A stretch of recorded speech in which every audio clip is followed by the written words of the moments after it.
Hello everybody, how you doing today? My name is Aquila Os Fleetwood. I'm the great-great-grandson of Charles Fleetwood and Lucinda, uh, and I'm also the great-great-great-grandson of Awe Wolf and Wolf and Annie Sire John.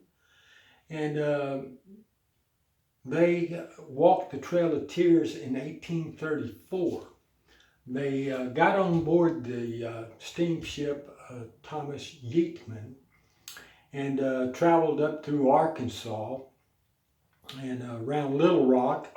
Uh, she lost her father there, and then that year there was a drought and the Arkansas River was dry, so the steamship couldn't make it very far up the river.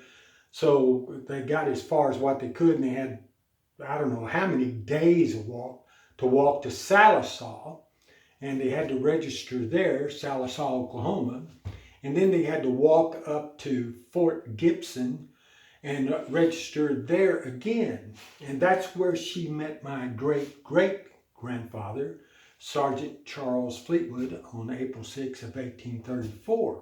She was 17 years old and he was 27 years old, and he helped her register. Well, it ended up, as time went by, they fell in love and they ended up getting married. Ended up with, I think they had 17 children. And he quit the military there for a while.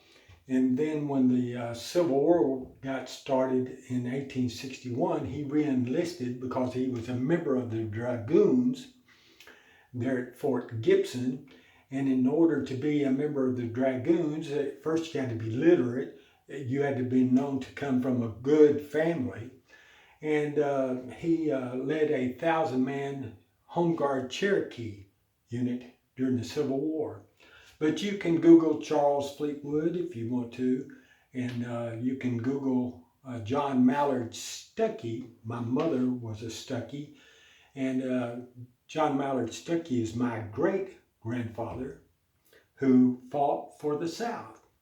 Now, he fought for what he thought was right, even though I'm from West Texas, I'm a Texan, and slavery was still wrong. We know that. It's wrong. It's not wrong. It's not right to do that. But I don't hate, because John Mallard did fight for what he thought was right, while my great-great-grandfather, Charles, fought for what he thought he was right. And Charles Fleetwood, actually his father, had owned some slaves. And he had a will for Charles. Once Edmund Sr. passed away, Charles would have inherited some slaves. And Charles told his father, take me out of your will because I just don't agree with it. And I don't want them. And it shouldn't be. Well, when the Civil War got started, in 1861, well, even before that, Charles re-enlisted. For a while, he drove a stagecoach. He was called Stagecoach Charlie. And you can Google that too if you want to. But he met her and helped her register, and they fell in love. And then along came the Civil War. So he became an honorary member of the Cherokee Nation, and he led a 1,000-man all-Cherokee unit. Some of the Cherokees fought for the South, and some of them fought for the North, whichever one they thought was the best deal. But he was murdered in September of 1864. He died during the Civil War, but not from combat. And they think maybe somebody had robbed him at Fort Scott in Kansas. And they never charged anybody for it. So he lost his life, but he had a son who was born in 1856 who was L. Jerry Fleetwood, who is my great-grandfather. And then his son was O.C. Fleetwood, from which I get my middle name. And then, of course, his son was Aquila O.C. Fleetwood Sr. We pronounce it as Os. And then I'm Aquila Os Fleetwood Jr.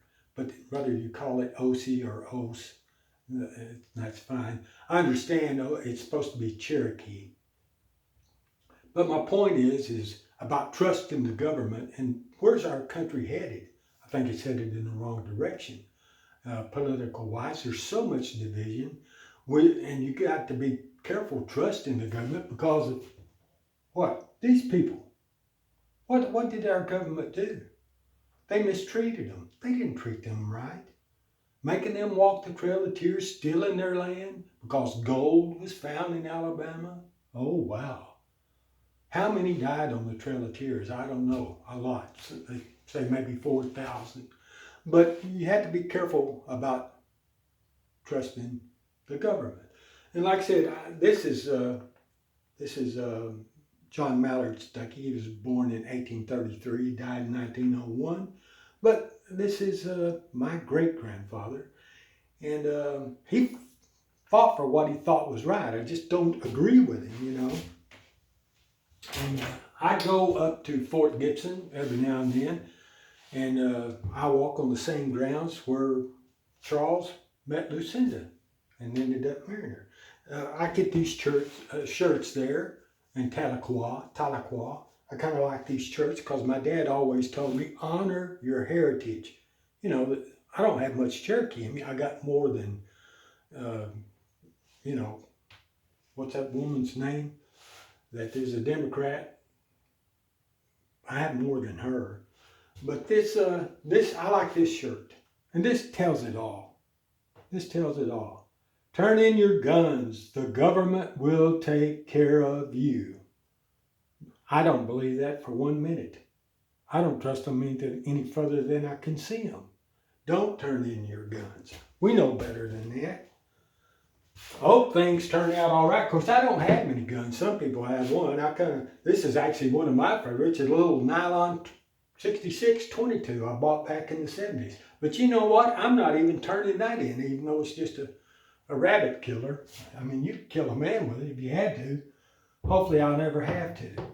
But think of these Indians and what they went through. There's a lot of Americans have, what was that woman's name? Oh, Elizabeth Warren said she had a little bit of Cherokee in her. Well, I promise you I've got way more than she's got. But be careful about trusting the government. And either party, you know, regardless of who's in, you look at them and make sure they're following the Constitution and they're going to treat us all as equals and all is right. So let's think about that. Say your prayers for the nation. We need it. If you like what I'm saying here, pass it on. Subscribe to my channel. Hit the like button. Make your comments down below if you want to. Let's all be polite with one another and be civil. Unfortunately, that's not going on very well with politicians right now. But anyway, thanks for watching. I'm Fleetwood, and God bless.